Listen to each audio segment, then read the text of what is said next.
हरे कृष्णा। तो आप सब भक्तों का आज के इस अध्ययन सत्र में हार्दिक स्वागत है। आज हम अध्याय 63 का भाग 2 पढ़ेंगे। तो आइए प्रारंभ करते हैं इस अध्ययन सत्र को इस मधुर प्रार्थना से। कृष्णा कृष्णा कृष्णा कृष्णा कृष्णा कृष्णा कृष्णा हे कृष्णा कृष्णा कृष्णा कृष्णा कृष्णा कृष्णा कृष्णा हे कृष्णा कृष्णा कृष्णा कृष्णा कृष्णा कृष्णा रक्षा माम कृष्णा कृष्णा कृष्णा कृष्णा कृष्णा कृष्णा पाहि मां राम राघव राम राघव राम राघव रक्षा मां कृष्णा केशव कृष्णा केशव कृष्णा केशव पाहि मां। शिल प्रभुपाद जी का प्रणाम मंत्र। नमः ओम विष्णुपादाय कृष्णापृष्ठाय भूतले श्रीमते भक्तिवेदांत स्वामिन इति नामिने नमस्ते सारस्वते देवे गौरवाणी प्रचारिणे निर्विशेषा शून्यवादी पाश्चात्य देशातारिणे हरे कृष्णा कृष्णा कृष्णा हरे हरे हरे राम राम राम हरे हरे। तो सर्वप्रथम आपसे क्षमा चाहते हैं, कल बलराम जयंती का और रक्षाबंधन का त्यौहार था, तो इस कारण से हम रीडिंग सेशन प्रसारित नहीं कर पाए। तो उसके लिए आपसे क्षमा चाहते हैं। तो आज जो उसका बचा हुआ भाग है इसे हम आज पढ़ेंगे। जो कल की कथा हमने पढ़ी थी उसमें ये जाना था कि भगवान श्री कृष्ण और शिव जी के बीच में एक बहुत भयंकर युद्ध होता है और सभी देवी देवता भी ऊपर से देखने के लिए आते हैं। इतना विभीषक जो वो डरावना युद्ध होता है। तो शिव जी जो है वो बाणासुर के बिहाफ पे उसके कमांडर इन चीफ सेनापति के रूप में लड़ रहे थे और इधर से पूरा यदुवंश से 18 अक्षौहिणी सेना बाणासुर की कैपिटल पे अटैक करने के लिए शोनितपुर आई थी, क्योंकि उन्होंने अनिरुद्ध को बंदी बना रखा था। और ये बात उनको बताई किसने थी? नारद मुनि ने बताई थी कि अ, अनिरुद्ध को जो है शोनितपुर में है और ये पूरा प्रक्रिया हुई है कि पूरे चतुर्मास वो वहाँ रहे हैं और अब बाणासुर ने उन्हें नागपाश से कैद कर रखा है।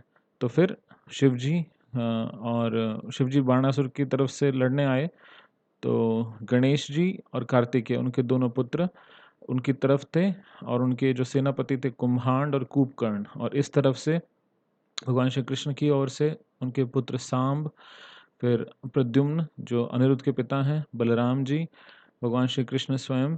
तो ये सब और उनके जो सेनापति थे इनका नाम था सात्यकी, जो अर्जुन के शिष्य हैं। तो उन्होंने इधर से पूरा मोर्चा संभाला। तो फिर इसके बाद शिवजी और भगवान श्री कृष्ण के बीच में युद्ध हुआ।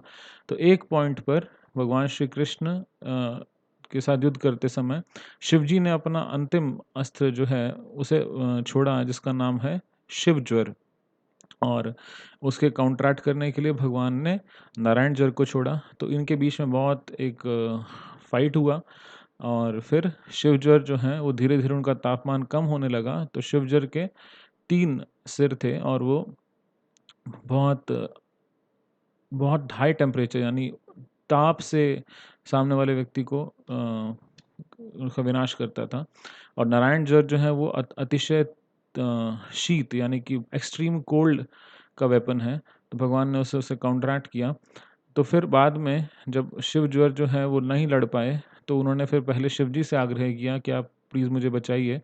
बट शिव जी उन्हें बचाने में सफल जब नहीं हुए, तो फिर उन्होंने भगवान श्री कृष्ण के आगे आके उनसे कहा कि मैं आपकी शरण, पहले बहुत सारी प्रार्थनाएं की और लास्ट में हमने पढ़ा था कि उन्होंने कहा कि अब मैं बाकी सभी आश्रयों को त्याग कर केवल आपके आश्रय में रहना चाहता हूँ, आपके चरणों में के मैं आश्रय प्राप्त करना चाहता हूँ। तो आज की जो कथा है हम इसको यहाँ से आगे पढ़ते हैं। तो उन्होंने लास्ट में कहा था, अतएव मैं अन्य समस्त आश्रयों को त्याग कर आपके चरण कमलों की शरण शरण ग्रहण कर रहा हूँ। तो ये प्रार्थना जो है वो शिवजर ने की थी। आगे कहते हैं, प्रिय भगवन, एक मानव के रूप में अभिनय करने के लिए श्री वसुदेव के पुत्र के रूप में आपका प्रकट होना आपकी पूर्ण स्वतंत्र लीलाओं में से एक है। भक्तों के लाभ तथा नास्तिकों के संहार के हेतु आप अनेक अवतारों में प्रकट होते हैं। भगवत गीता में आपने वचन दिया है कि जैसे ही प्रगतिशील जीवन जीवन प्रणाली में असामंजस्य होता है, यानी यदा यदा ही धर्मस्य ग्लानिर्भवति भारत, यानी कि जो भी एक सिविलाइज्ड जीवन शैली है उसमें कभी भी कोई असमंजस यानी कि कोई भी ट्रबल्स आती हैं, ऑब्स्टिकल्स आती हैं, तो वहाँ आप प्रकट होते हैं। इस वचन को पूर्ण करने के लिए ही ऐसे समस्त अवतार होते हैं। जब अनियमित विधानों के कारण अव्यवस्था फैलती है, तब हे भगवन, आप अपनी अंतरंगा शक्ति के द्वारा प्रकट होते हैं। आपका मुख्य कार्य देवताओं तथा आध्यात्मिक रुचि वाले मानवों की रक्षा एवं पालन तथा भौतिक व्यवस्था के स्तर को बनाए रखना है। इस प्रकार की व्यवस्था को बनाए रखने के साथ साथ दुष्टों एवं असुरों के प्रति आपकी हिंसा पूर्ण रूप से उपयुक्त है। आपने अभी पहली बार अवतार नहीं लिया है। हमें यह समझना चाहिए कि आपने ऐसा अनेकों अनेक बार पहले भी किया है। प्रिय भगवन, मैं निवेदन करना चाहता हूँ कि आपके द्वारा छोड़े गए नारायण ज्वर से मुझे समुचित दंड मिल गया है। यह वास्तव में अत्यंत शीतल करने वाला है, किंतु साथ-साथ यह हम सबके लिए अत्यंत संकटप्रद एवं असह्य भी है। प्रिय भगवन, जब तक व्यक्ति भौतिक इच्छाओं के वशीभूत होकर तथा आपके चरण कमलों के अंतिम आश्रय से अनजान रहते हुए कृष्ण भावनामृत को भुलाए रहता है, तब तक भौतिक शरीर वाला प्राणी प्रकृति के त्रिताप से पीड़ित रहता है। चूंकि व्यक्ति आपकी शरण ग्रहण नहीं करता, अतः वह निरंतर कष्ट सहन करता रहता है। तो शिवजर कह रहे हैं कि जो मुझे दंड मिला है वो नारायण जर के से समुचित, मतलब एक उचित दंड मुझे प्राप्त हुआ है। और जो व्यक्ति अपनी मटेरियल डिजायर्स यानी कि भौतिक इच्छाओं के अंडर या वशीभूत होकर उनसे प्रभावित होकर आपके चरण कमलों को के प्रति वो अनजान रहता है और कृष्ण भावनामृत को नहीं एक्सेप्ट करता, तो वो किससे पीड़ित रहता है? तीन तापों से, यानी सतोगुण, रजोगुण और तमोगुण के प्रभाव में रहता है और निरंतर कष्ट सहन करता है, यानी कि बार बार उसको जन्म मृत्यु के चक्र में आना पड़ता है। शिव ज्वर की स्तुति सुनकर भगवान श्री कृष्ण ने उत्तर दिया, हे त्रिशीषधारी। त्रिशीषधारी मतलब जिसके तीन सर हों, तो भगवान जो है शिव ज्वर को बोल रहे हैं, मैं तुम्हारे कथन से प्रसन्न हुआ। निर्भय रहो, अब तुम्हें नारायण ज्वर से और कष्ट नहीं होगा। अब ना केवल तुम नारायण ज्वर से के भय से मुक्त हो, अपितु भविष्य में जो व्यक्ति शिव ज्वर तथा नारायण ज्वर के मध्य इस युद्ध का स्मरण करेगा, वह समस्त भय से मुक्त हो जाएगा। तो आप सबने भी इस कथा को श्रवण किया है। भगवान इसमें एक वरदान दे रहे हैं, एक तरह से इसका फल श्रुति ये है कि जो भी व्यक्ति इस पूरी कथा को सुनता है तो हर प्रकार के भय से मुक्त हो जाता है। श्री भगवान के वचनों को सुनकर शिवजर ने उनके चरण कमलों में सादर प्रणाम किया और वहां से चला गया। तो शिवजर तो वहां से फिर चले गए।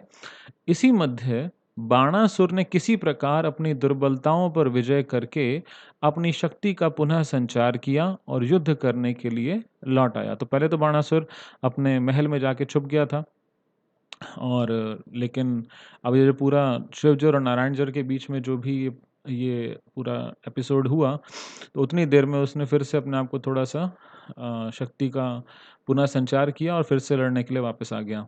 इस बार बाणासुर अपने सहस्रों हाथों में विभिन्न प्रकार के शस्त्र-अस्त्र लेकर रथारूढ़ भगवान श्री कृष्ण के सम्मुख प्रकट हुआ।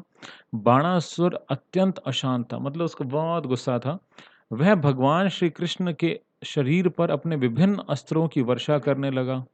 जब भगवान श्री कृष्ण ने बाणासुर के अस्त्रों को अपनी ओर आते हुए आते हुए इस तरह देखा जैसे छलनी में से पानी बाहर आता है। अब 1000 हाथों में उसने सब में एक-एक हथियार पकड़ रखा है, अस्त्र और शस्त्र पकड़े हुए हैं और वो भगवान के ऊपर फेंक रहा है।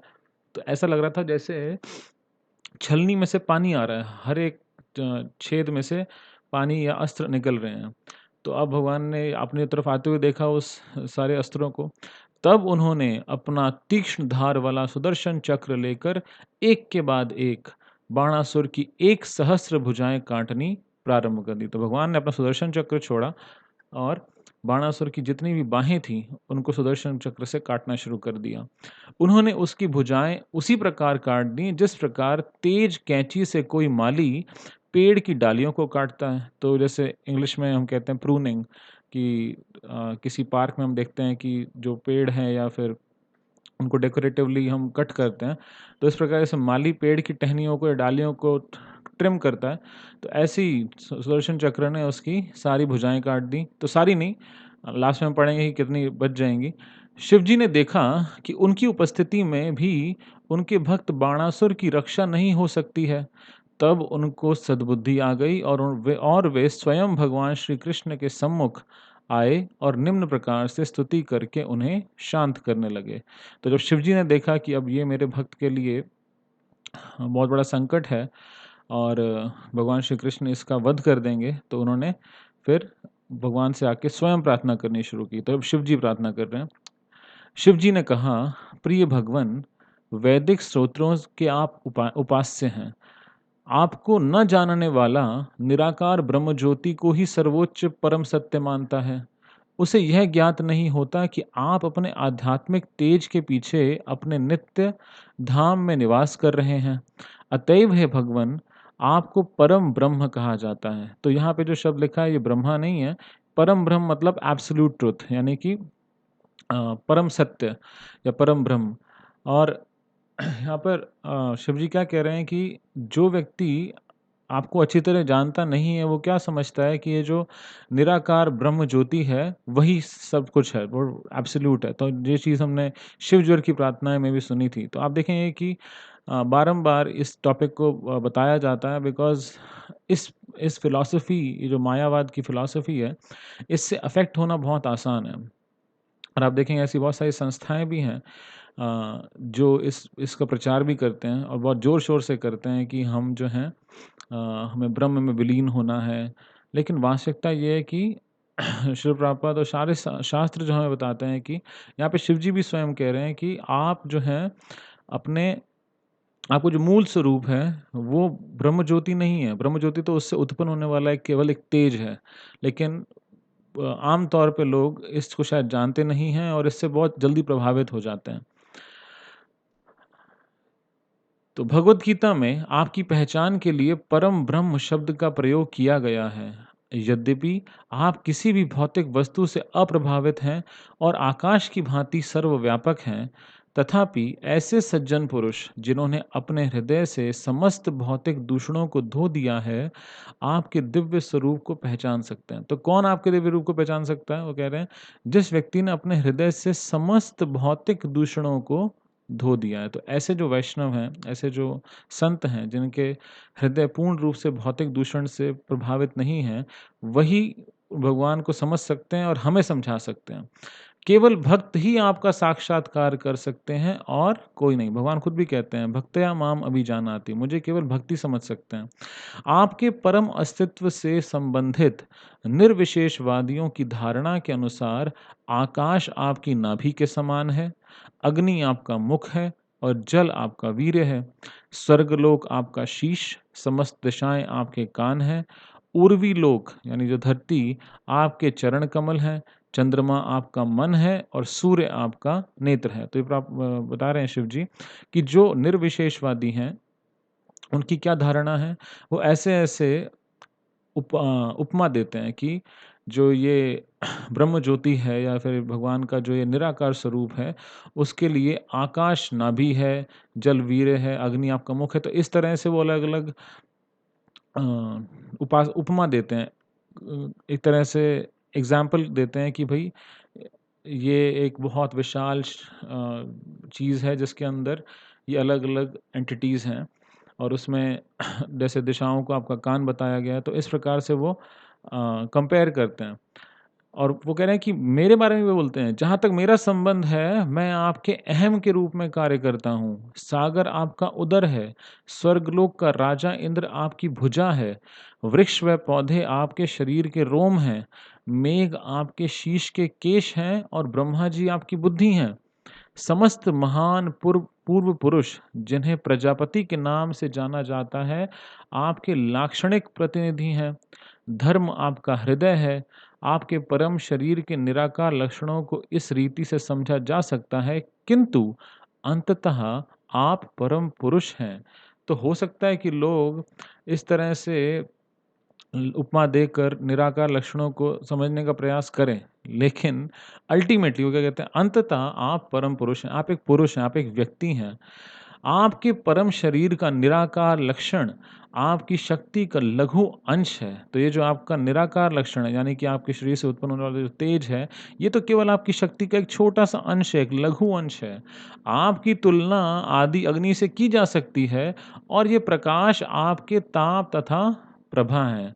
तो वास्तविकता में अगर आप अग्नि हैं, तो आपसे निकलने वाला जो प्रकाश और ताप है, ये ब्रह्म ज्योति या निराकार के लक्षण है, तो वो सिर्फ वही हैं। लेकिन वास्तविकता में जो अग्नि है, वो तो स्वयं विद्यमान है।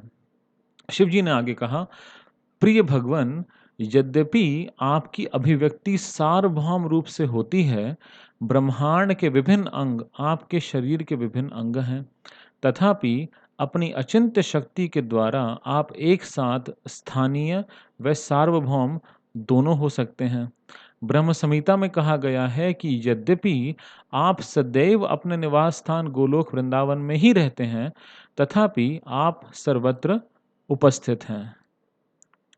तो यहाँ पे शिव जी क्या कह रहे हैं कि आपकी जो अभिव्यक्ति यानी कि आपकी जो प्रेजेंस है, वो सार्वभौम यानी यूनिवर्सल है, सब जगह आप हैं और आप ब्रह्मांड के विभिन्न अंग आपके शरीर के विभिन्न अंग हैं। यानी कि ब्रह्मांड के अंदर जो भी अलग-अलग एंटिटीज़ हैं या जो भी वो आपके अंगों के साथ कंपेयर की गई हैं। तो इसीलिए आप लोकलाइज़ यानी एक साथ स्थानीय और सार्वभौम यानी यूनिवर्सली प्रेज़ेंट भी हो सकते हैं।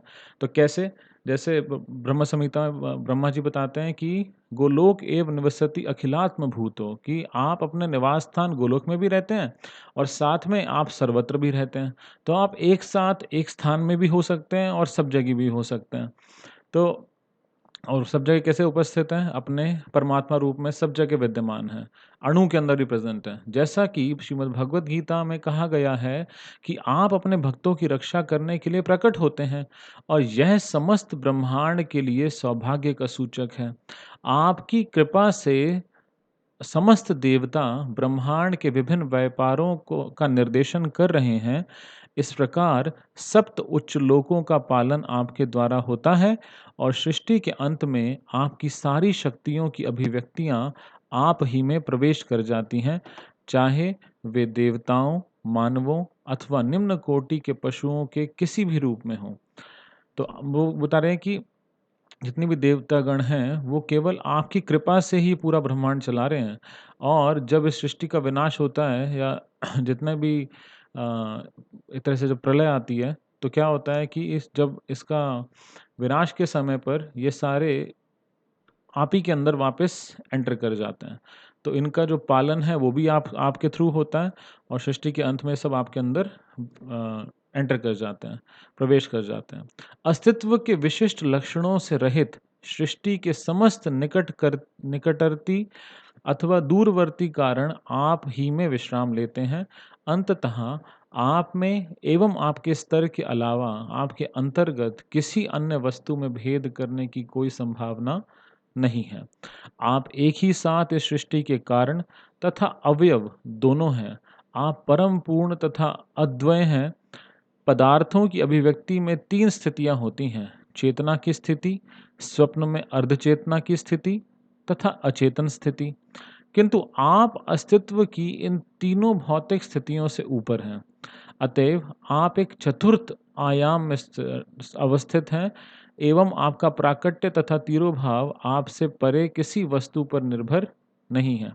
तो बोल रहे हैं कि अगर किसी भी एंटिटी या किसी भी पदार्थ को देखा जाए, तो उसकी 3 स्थिति हो सकती है, 3 स्टेजेस हो सकती हैं। या तो वो चेतना यानी कॉन्शियस सिचुएशन में होगा, या फिर अर्ध चेतना होगा, जैसे स्वप्न में अर्ध चेतना, पार्शियल कॉन्शियसनेस कहेंगे कि ड्रीमिंग स्टेट में, और या फिर अचेतन यानी कि अनकॉन्शियस स्टेट में कहेंगे।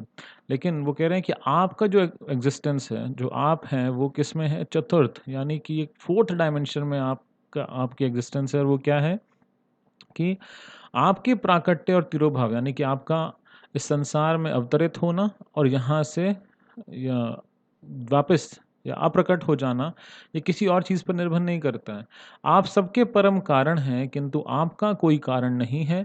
हे भगवन, आपकी स्थिति दिव्य है, तथापि आप स्वयं अपना प्राकट्य व तिरोभाव करते हैं। आप अपने षड ऐश्वर्यों के प्रदर्शन तथा अपने दिव्य गुणों के विज्ञापनार्थ ऐसा करते हैं। अपने व्यक्तिगत प्रकाश के द्वारा आप मत्स्य, कच्छप, वराह, नरसिंह, केशव आदि अपने विभिन्न अवतारों में प्रकट हुए हैं। अपने वियुक्त प्रकाश के द्वारा आप विभिन्न जीवों के रूप में प्रकट हैं। अपनी अंतरंगा शक्ति के द्वारा आप विष्णु के विभिन्न अवतारों में के रूप में प्रकट होते हैं, तथा अपनी बहिरंगा शक्ति के द्वारा आप पदार्थ जगत के रूप में प्रकट होते हैं। तो शिव जी जो है भगवान की एक तरह से उनसे प्रार्थना करते हुए उनकी वास्तविक स्थिति बता रहे हैं। ये शास्त्रों में बहुत क्लियरली एक एक्सप्लिसिटली लिखा गया है। और शिव जी जो है वो एक तरह से कोई अतिशयोक्ति नहीं कर रहे हैं कि भगवान को थोड़ा सा इम्प्रेस कर रहे हैं कि देखो मैंने आपकी इतनी सुंदर प्रार्थना की। वो केवल ये बता रहे हैं कि ये वास्तविक स्थिति है। और जो भी भागवतम का 10th कैंटो ही है, तो जो भी व्यक्ति इसको पढ़ेगा तो उसको वास्तविक स्थिति का ज्ञान होगा। तो प्रभुपाद जी की कृपा है कि हमको ये जो ज्ञान है, शिव जी की प्रार्थना है, ये प्राप्त हो रही हैं। आगे बढ़ते हैं। सामान्य मानव की दृष्टि में जब दिन मेघ आच्छादित होता है, तब सूर्य मेघों से आच्छादित प्रतीत होता है। यानी कि जब आकाश में बादल होते हैं तो ऐसा लगता है कि सूर्य बादलों से कवर हो गया।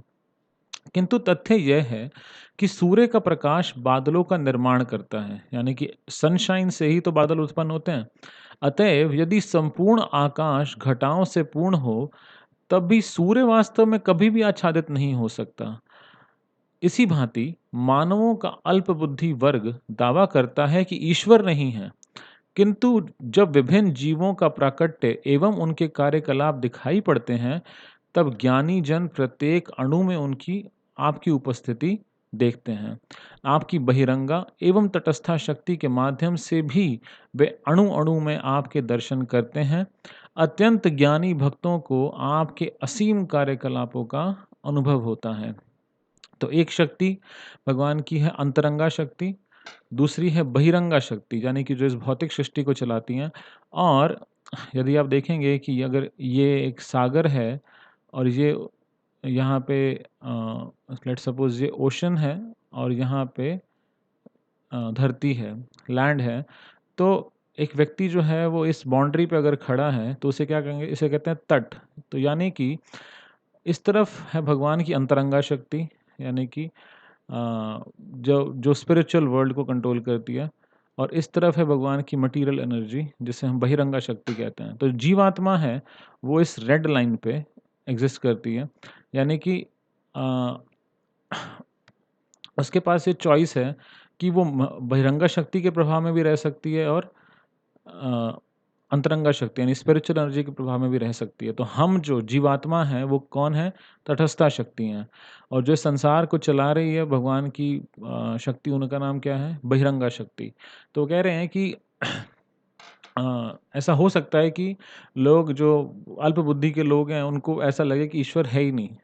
लेकिन वो कहते हैं कि जब विभिन्न जीवों का प्राकट्य एवं उनका कार्यकलाप दिखाई पड़ते हैं, जब वो देखते हैं, तो जो ज्ञानी लोग हैं वो जो नास्तिक लोग हैं, जो अल्प बुद्धि के लोग हैं, उनको लगता है कि ईश्वर कहाँ है? दिखाइए, है ही नहीं, दिखते नहीं हैं।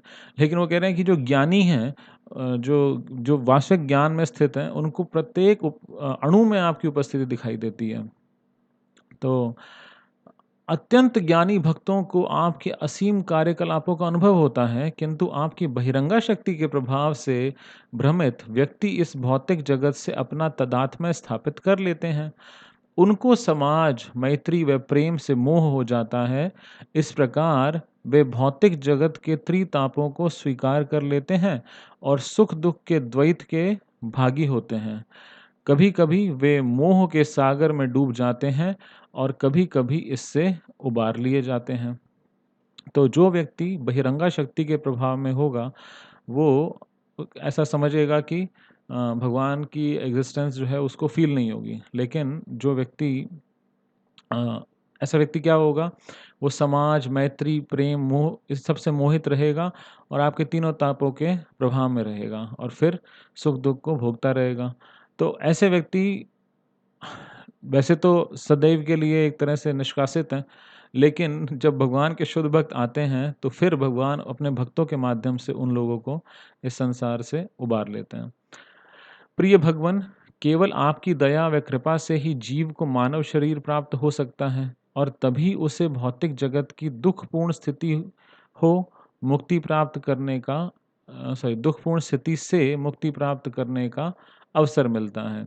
किंतु यदि मानव शरीर प्राप्त करके कोई व्यक्ति अपनी इंद्रियों को वश में नहीं कर पाता है, तब वह विषय भोग की लहरों में बह जाता है। कह रहे हैं कि बहुत कृपा आपकी कृपा से ही किसी को मानव शरीर मिलता है और ऐसी स्थिति में ही वो इस संसार से, क्योंकि केवल मानव शरीर ही एक ऐसा प्लेटफ़ॉर्म है, जहाँ से कोई व्यक्ति इस संसार से उसको मुक्ति प्राप्त हो सकती है, इस उस संसार की दुःखपूर्ण स्थिति से। तो बोल रहे हैं कि लेकिन इतना होने पर भी, उसको मानव शरीर मिलने पर भी, अगर वो विषय भोग की लहरों में बह जाता है और वो अपनी इंद्रियों पे कंट्रोल नहीं कर पाता, तो क्या होगा? इस प्रकार वह आपके चरण कमलों की शरण लेकर आपकी भक्ति सेवा में संलग्न होने से वंचित रह जाता है। इस प्रकार के व्यक्ति का जीवन दुर्भाग्यपूर्ण है। इस प्रकार का तामसिक जीवन व्यतीत करने वाला व्यक्ति स्वयं को ठग रहा है और दूसरों को भी ठग रहा है। यानी कि वो he is cheating himself and he is cheating others also. वो ना जिस कार्य के लिए उसको ये जो मानव शरीर दिया गया है, वो उसका सही उपयोग नहीं कर रहा है, तो अपने आप को तो ठग ही रहा है और दूसरों को भी ठग रहा है। अतएव कृष्ण भावनामृत से रहित मानव समाज ठगों तथा ठगे जाने वालों का समाज है। तो आम तौर पे हम देखते हैं कि अ, ऐसे लोग आम तौर पे 99% लोग जो हैं वो आध्यात्मिकता में बहुत ज़्यादा रुचि नहीं रखते। वो अपने इस सौभाग्य को नहीं समझते कि उनको क्या कितना बड़ा सौभाग्य प्राप्त हुआ है और इस अवसर को वो खो खो रहे हैं। लेकिन ईश्वर प्रभुपाद जी की कृपा है कि हम लोग अ, इस्कॉन में आए और हम आज ये समझ पा रहे हैं कि हमारा ये जो जीवन है, ये कितना महत्वपूर्ण है। तो प्रिय भगवन, आप वास्तव में समस्त जीवों के प्रियतम परमात्मा हैं एवं समस्त वस्तुओं के परम नियंता हैं। सदैव भ्रम में पड़ा हुआ मानव अंतिम मृत्यु से भयभीत रहता है। केवल विषय भोगों के मोह में पड़ा हुआ व्यक्ति स्वेच्छा से दुखपूर्ण भौतिक जीवन स्वीकार करता है और इस प्रकार इंद्रिय सुख की मृग मरीचिका के पीछे भटकता रहता है।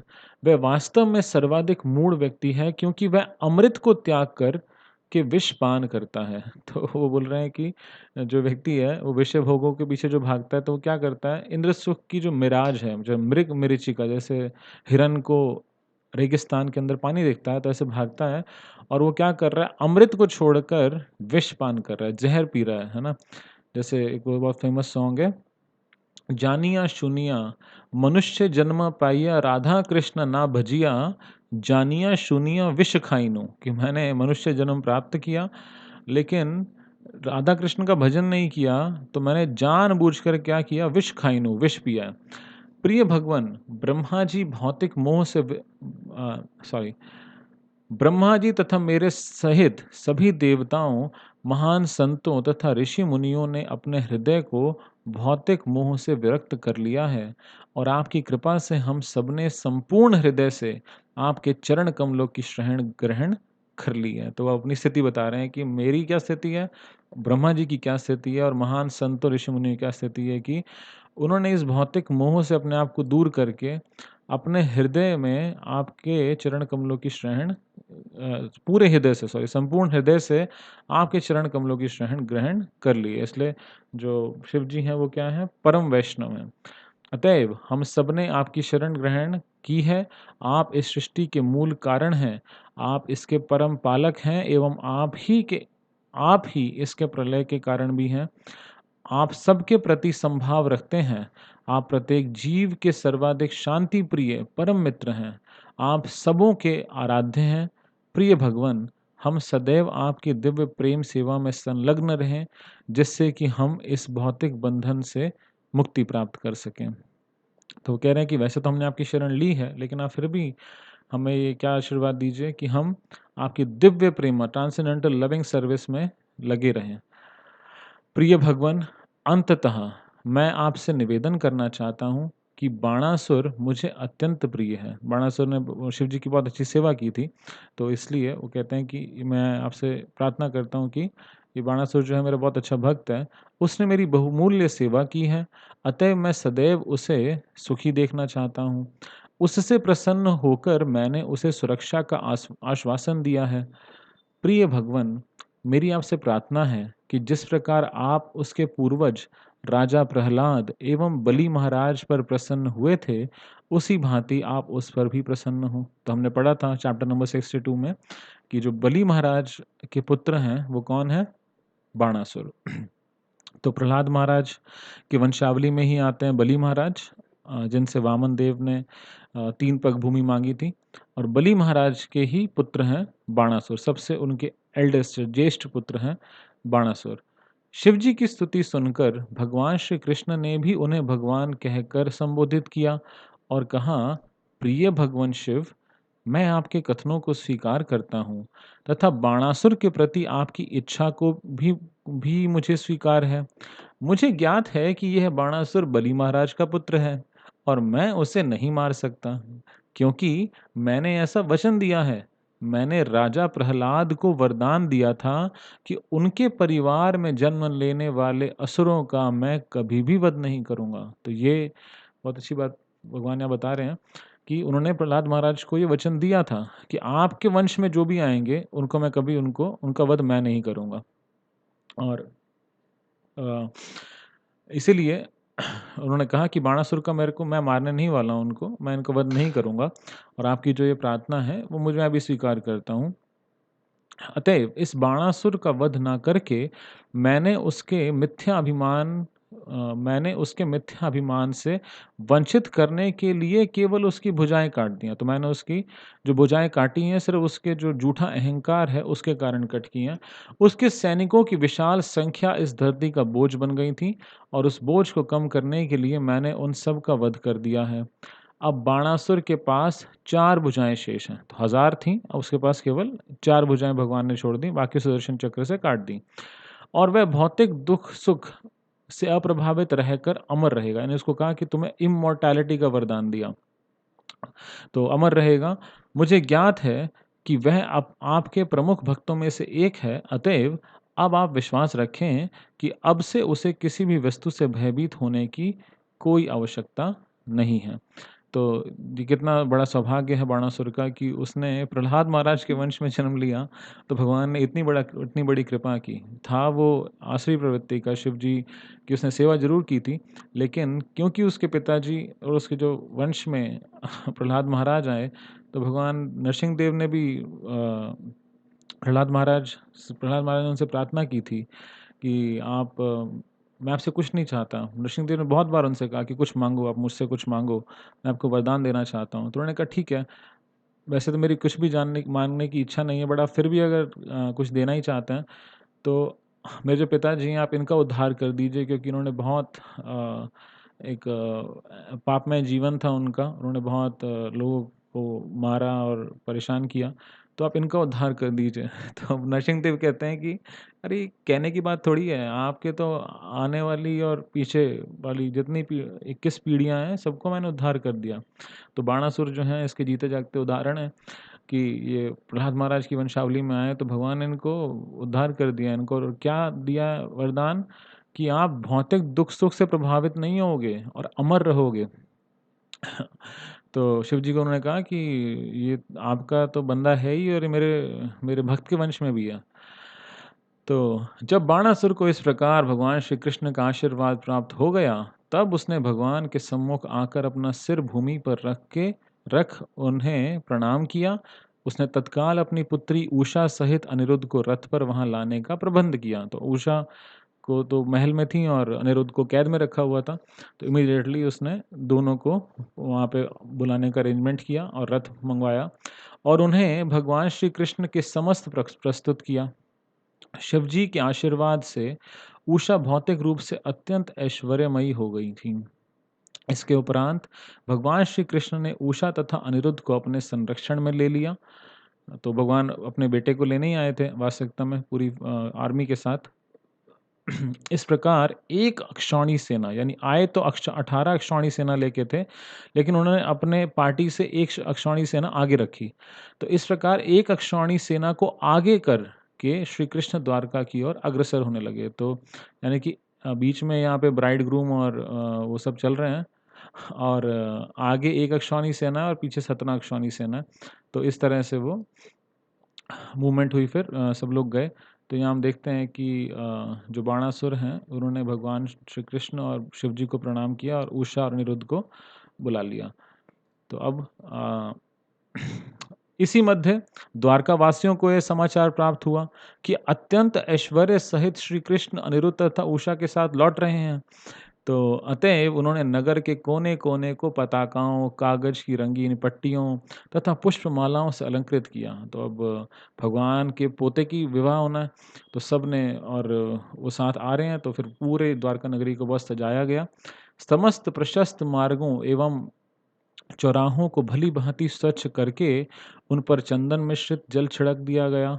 अतः चारों ओर चंदन की सुगंध व्याप्त थी। अपने बंधु बांधवों सहित द्वारका के समस्त नागरिकों ने अत्यंत हर्ष उल्लास के साथ भगवान श्री कृष्ण का स्वागत किया। उस समय भगवान का स्वागत करने के लिए शंखों, नगाड़ों एवं तुरही की कोलाहल पूर्ण ध्वनि गूंज उठी। इस रीति से भगवान श्री कृष्ण ने अपनी राजधानी द्वारका में प्रवेश किया। तो भगवान फिर अपनी राजधानी द्वारका वापस आ गए पूरी आर्मी के साथ। श्री सुखदेव गोस्वामी ने परीक्षित को आश्वासन दिया कि शिवजी तथा भगवान श्री कृष्ण के मध्य युद्ध की यह कथा सामान्य युद्धों की भांति अशुभ नहीं है। तो नॉर्मली तो अगर कोई युद्ध हो जाए, कोई वॉर हो जाए, ऐसे अभी अफगानिस्तान में इतना वॉर चल रहा है, तो सारे न्यूज़ चैनल्स उसी को बता रहे हैं कि वहाँ पे क्या बड़ी दुर्घटनाएं हो रही हैं। लेकिन वो कह रहे हैं कि ये जो युद्ध हुआ ये कोई अशुभ चीज़ नहीं है।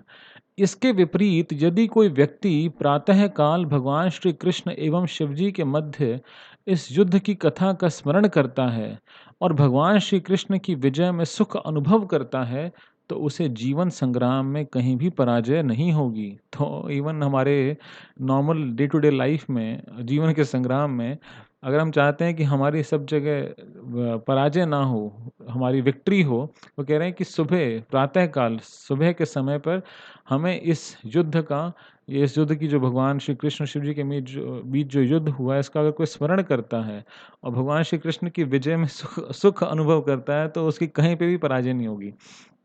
तो ये इसकी फलश्रुति है। तो फिर आगे बोलते हैं, बाणासुर का श्री कृष्ण से संग्राम तथा बाद में शिव जी की कृपा से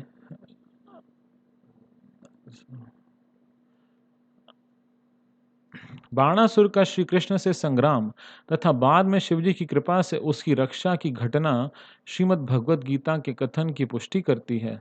भगवद गीता में कहा गया है कि देव उपासक परमेश्वर श्री कृष्ण की अनुमति के बिना कोई वरदान नहीं प्राप्त कर सकते हैं।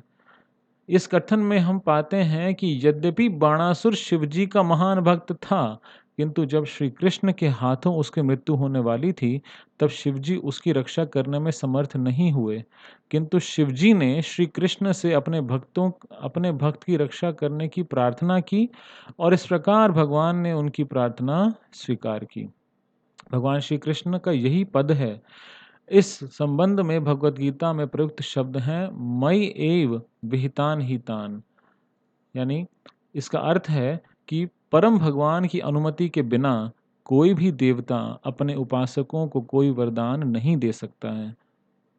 तो प्रभुपाद जी यहाँ पे बहुत क्लियरली हाईलाइट कर रहे हैं ये भगवान गीता में बताते हैं कि अगर कोई देवताओं की पूजा करता भी है, तो वो एक तरह से एक सही विधि नहीं है। क्योंकि जो भी वरदान, जो भी सुरक्षा कोई देवता प्रदान करते हैं, वो किस बेसिस पे करते हैं? क्योंकि वो उसकी जो सैंक्शन है, वो परम भगवान से उन्हें प्राप्त होती है। और यहाँ पे शिव जी के इस एग्ज़ाम्पल से हम समझ सकते हैं कि जब उनको अपने भक्त की रक्षा करनी थी, और भगवान उसका वध करने जा रहे थे, तो फिर उनको भगवान से ही सैंक्शन लेना पड़ा कि आप इसे माफ़ कर दीजिए। तो इसलिए परम भगवान की अनुमति के बिना कोई भी देवता अपने जो भी वर्शिपर्स हैं उनको वरदान नहीं दे सकता। Ultimately everything is coming from Krishna.